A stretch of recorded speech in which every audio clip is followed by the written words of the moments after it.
તો બીજી તરફ અશાંત ધારાની મંજૂરી માટે હવે નહીં ખાવા પડે ધક્કા અને સમાન ધર્મના અરજદારોને ઓફિસના ધક્કામાંથી મુક્તિ। ક્યુઆર કોડથી એક ક્લિકમાં મંજૂરીની મળશે જાણકારી। રાજ્યમાં પ્રથમવાર વડોદરામાં ક્યુઆર કોડથી મળશે માહિતી। મંજૂરીની જાણકારી વડોદરા કલેક્ટરની વેબસાઇટ પરથી મળશે। સમાન ધર્મમાં અરજદારોને 10 દિવસમાં અપાશે મંજૂરી। વડોદરા એસટીએમ દ્વારા ઇનિશિયેટિવ લઈને કરવામાં આવી છે આ વ્યવસ્થા। અરજીઓ આપવા માટે અત્રેની કચેરીમાં મંજૂર થઈ શકે કેમ તે તપાસ કરવા માટે ઓફલાઈન હોવાથી વારંવાર અવારનવાર ધક્કા ખાવા પડતા અને હાલાકી ભોગવવી પડતી। એ બધી બાબતોને ધ્યાનમાં રાખી અને અત્રેની કચેરીએથી જે દિવસે અરજીઓ આવે છે એવરેજ 70 થી 80 અરજી પર ડે આવે છે, તો એ અરજીનો એક સંકલિત હુકમ કરવામાં આવે છે। એ સંકલિત હુકમને અત્રેની કચેરીની એક વેબસાઇટ ડેવલપ કરવામાં આવી છે, એને એક ક્યુઆર કોડ આપી દેવામાં આવ્યો છે અને અરજી પર પણ એક ક્યુઆર કોડ લગાવવામાં આવ્યો છે। જનસેવા કેન્દ્ર કે જે અરજી આપવામાં આવે ત્યાં પણ ક્યુઆર કોડ છે, મારી કચેરીની બહાર નોટિસ બોર્ડ પણ ક્યુઆર કોડ છે।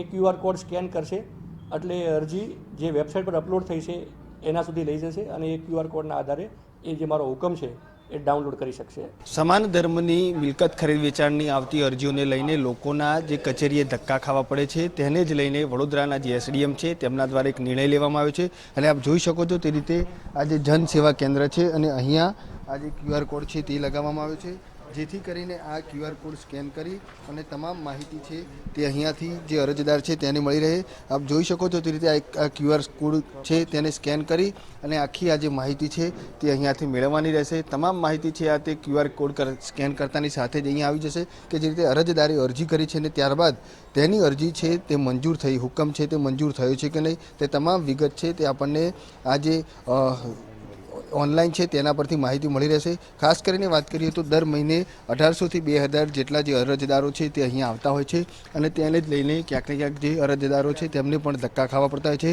પરંતુ જે રીતે વડોદરાના જે પ્રાંત છે તેમના દ્વારા આજે નિર્ણય લેવામાં આવ્યો છે અને આ એક ક્યુઆર કોડનું જે સ્કેન છે તે મૂકવામાં આવ્યું છે। ખાસ કરીને વાત કરીએ તો એસડીએમની ઓફિસ તેમજ જે જનસેવા કેન્દ્ર છે આ બંને જગ્યાએ આજે ક્યુઆર કોડ મૂકવામાં આવ્યો છે અને આ ક્યુઆર કોડ સ્કેન કરી અને જે નાગરિકો છે તે પોતાનો જે અરજી કરેલો હુકમ છે તે મંજૂર થયો છે કે નહીં તે ઘરે બેઠા જ જાણી શકશે। એટલે ચોક્કસથી ક્યાંક ને ક્યાંક હવે જે નાગરિકોને કચેરીના જે ધક્કા ખાવા પડતા હતા એ હવે ક્યાંક ને ક્યાંક નહીં ખાવા પડે અને સરળતાથી પોતાના મોબાઈલની અંદર જ આખી આ જે અરજી છે તે મંજૂર થઈ છે કે નહીં તે જોઈ શકાશે। આપણે અહીંયાથી જે અરજદાર છે તેમની સાથે વાત કરીશું।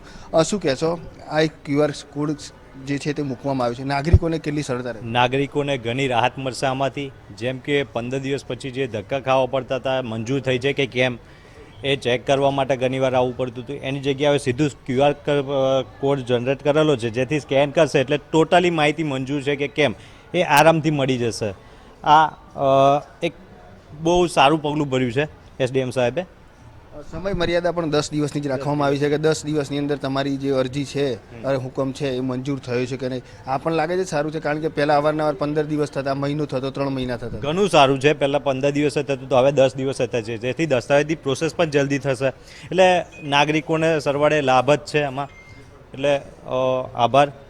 બિલકુલથી નાગરિકોને કે ચોક્કસથી લાભ થશે, કારણ કે પહેલાં 15 દિવસ અથવા તો મહિનો થતો હતો એ જ પ્રક્રિયા હવે આ જે કચેરી છે અહીંયાથી રજિસ્ટ્રારમાં મોકલવામાં આવશે અને ત્યાંથી 10 દિવસની અંદર જ આખી આ જે પ્રોસેસ છે તે પૂર્ણ થઈ જશે। એટલે હવે ક્યાંક ને ક્યાંક નાગરિકો છે તેઓને કચેરીના અવારનવાર ધક્કા નહીં ખાવા પડે, માત્ર એક જ વાર કે જ્યારે અરજી કરે છે ત્યારે જ તેઓ અહીંયા આવવાનું રહેશે અને ત્યારબાદ આ જે ક્યુઆર કોડ છે તેનો ફોટો પાડી અને ઘરે લઈ જશે અને ત્યાંથી પણ આ જે ક્યુઆર કોડ છે તેના દ્વારા અરજી મંજૂર થઈ છે કે કેમ તે તમામ વસ્તુઓ અહીંયાથી જોઈ શકાશે।